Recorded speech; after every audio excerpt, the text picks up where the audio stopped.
boobu nag dañuy laaj benn question actuellement le président Ousmane Sonko ci ban station la taxaw maanaam ci réewum Sénégal bii ban fonction lay occuper mooy fonction wu premier ministre loolu nag am na ñu mu teree nelaw boobu ba léegi ça fait 2 ans ñu ngi def bépp sorte de complot pour tàggale ko ak son frère le président Bassirou Diomaye Faye def bépp sorte de complot pour fexe sénégalais yi génn ci moom est-ce que da ngeen a génn ci moom est-ce que mën na leer que tout ce public est aujourd'hui plus que jamais prêt et déterminé à faire bloc derrière Ousmane Sonko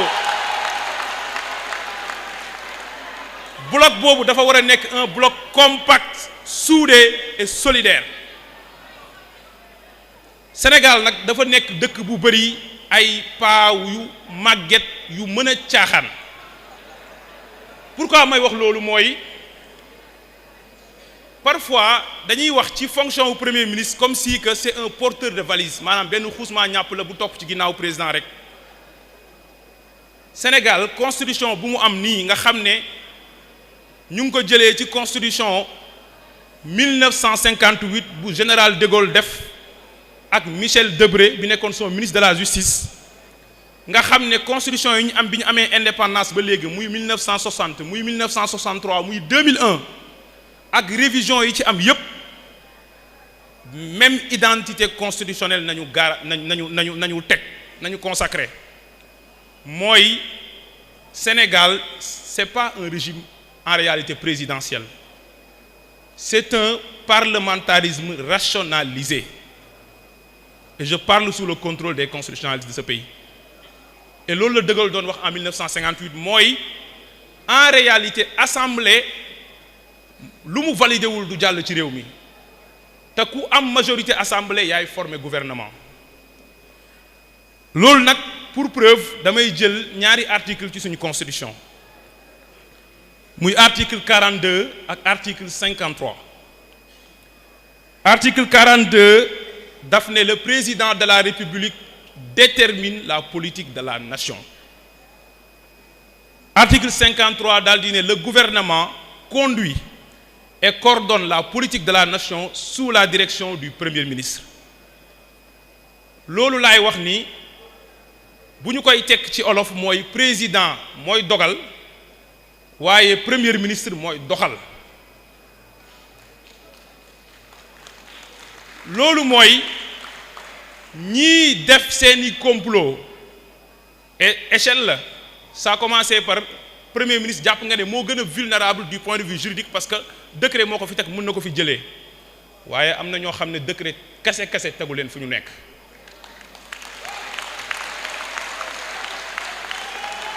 et la première phase de cette stratégie moo doon kooku ngay njëkk a attaqué soo ci jubluwee nga jëm ci ki nga xam na ne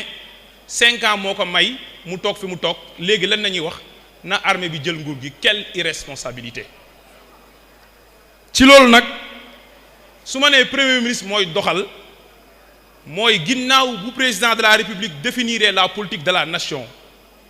liy rythmer la vie quotidienne de la nation dans tous les secteurs d'activité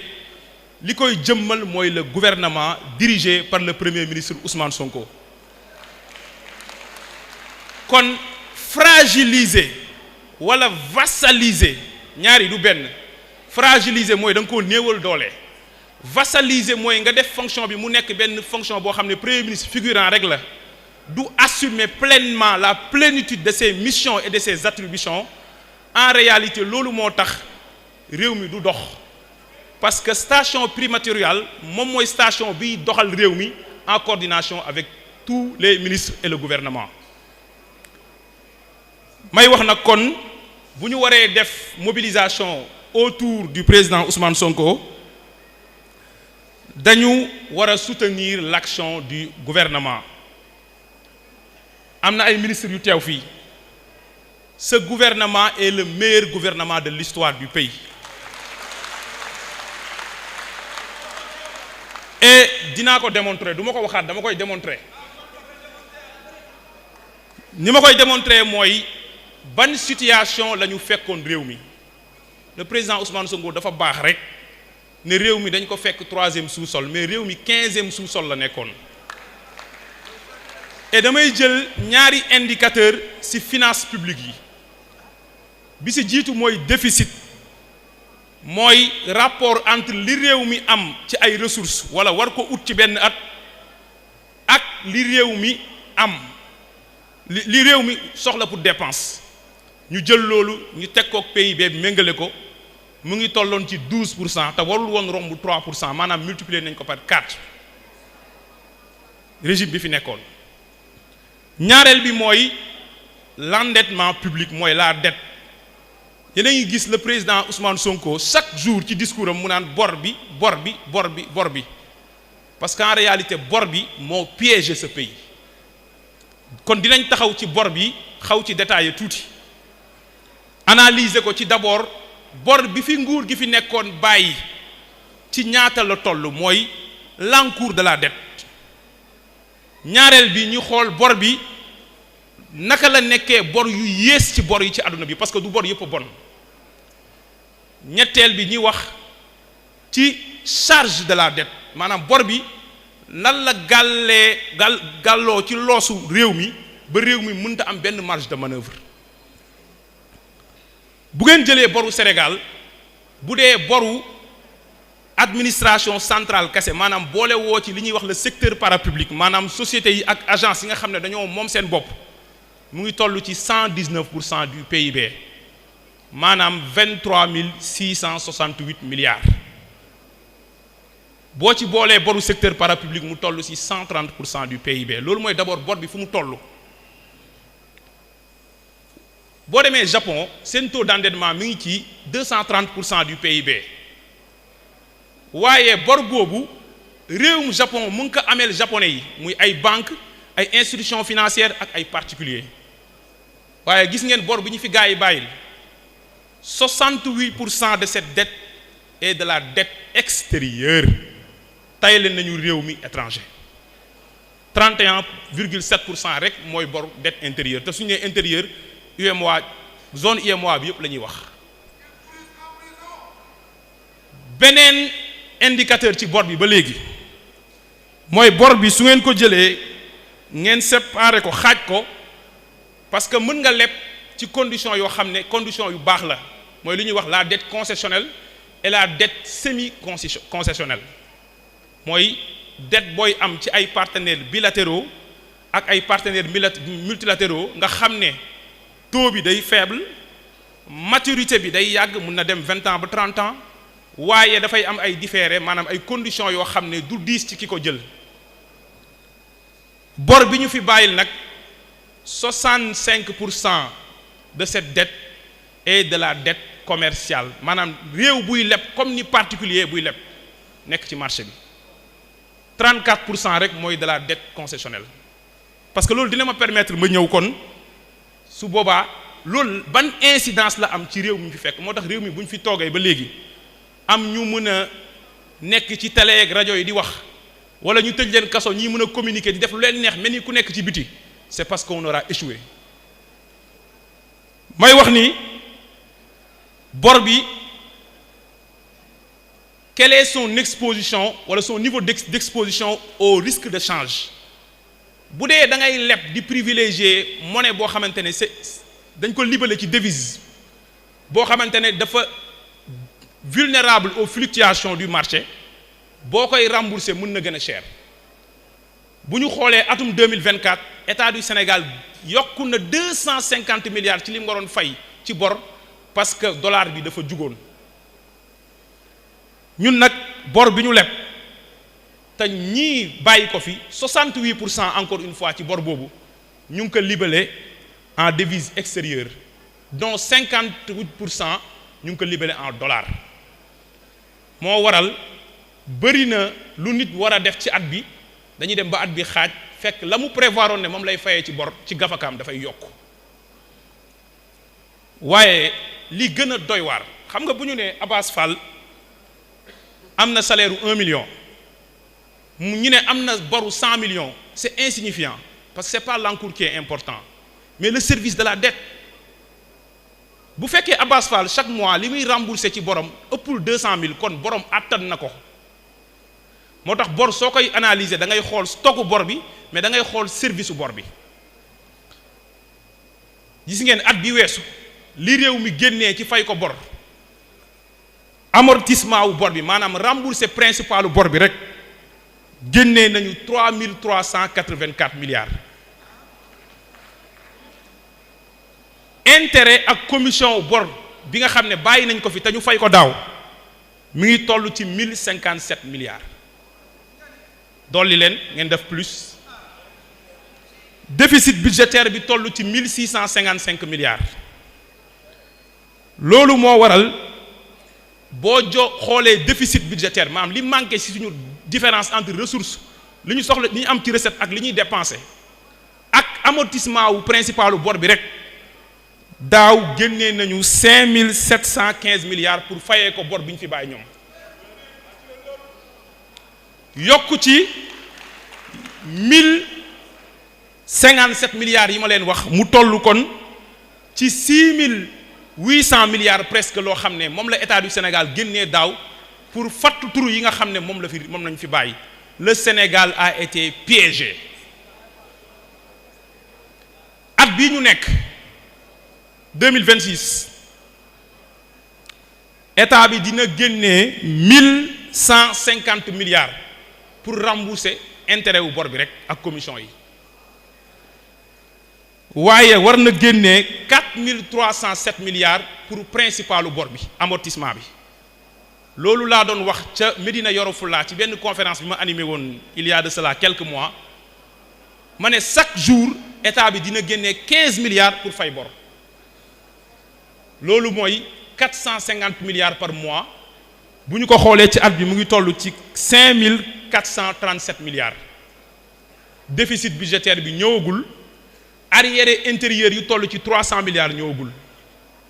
moo tax ceux qui ont commis ces crimes doivent répondre devant la justice et ces gens-là nous faisons confiance à notre garde des Sceaux parce que du nitu caaxaan loolu nag nit du ko def ci réew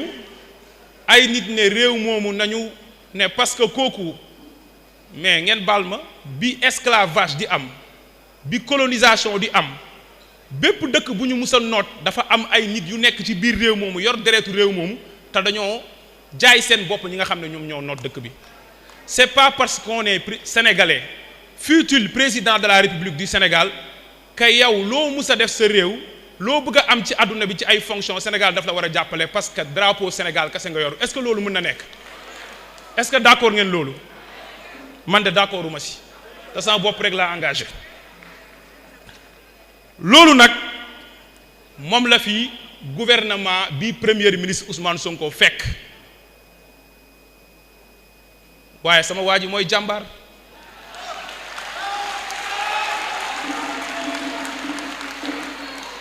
parce que loolu boo ko fekkee ci réew am nga ñaari solution ñaari option imma nga yuuxu ne mënuma wala nga nax sa askan ci fen leen ci situation bu ñu fi fekk wala nga ne yuuxu ne mënuma bailleurs yi ñëw pour defal la restructuration gis ngeen bu restructuration amee état bi dootul subventionné ci courant dootul subventionné ci produits pétroliers dootul subventionné ci semence dootul subventionné ci engrais dootul subventionné ci dara ci réew mi te réew mi dina gën a métti ci sénégalais yi loolu moo tax le gouvernement dirigé par le premier Ousmane Sonko daal di présenter sénégalais yi au mois d'août le plan de redressement économique et social muy presse mooy li ñu fi fekk dinañ laxasaayu takk suñu ndigg xeex te defar réew mi parce que c'est un résistant c'est un combattant et c'est le symbole de la résilience ñi ne ko noo koy defee mu ne bi ci jiitu mooy man bëgguma réew moo xam ne loo soxla dem tàllal loxo naan lebal leen ma loolu mooy lan mu ne mobilisation des ressources domestiques fexe ba li fi nekk ci potentiel ci fiscalité ci réew mi ak leneen lu dul impôt comme recyclage d'actifs ñu dajale suñu alal ci lu ñu mën moo tax plan de redressement bi nga xam ne day projeté ay ressources ci 5667 milliards 90% au financement wu presse bi ñu ngi koy jëlee ci alal bu nekk ci biir Sénégal loolu musul am ci histoire u Afrique weddi nag olof danaan gis bokk ci dañ ko wax ut daaw quelle efficacité balaa at bi di jeex l'administration fiscale a mobilisé 2915 milliards de recettes fiscales may ñaan ngeen tàccu leen bu baax a baax muy 12% de hausse des recettes fiscales ñun ñu ñëw à la tête de la SOMISEN état bi li gën a nekk aberration mooy mu am oram am zircon am phosphate am léppam ñu ne ko loo ci jël 10% nga ci am est-ce que loolu yoon la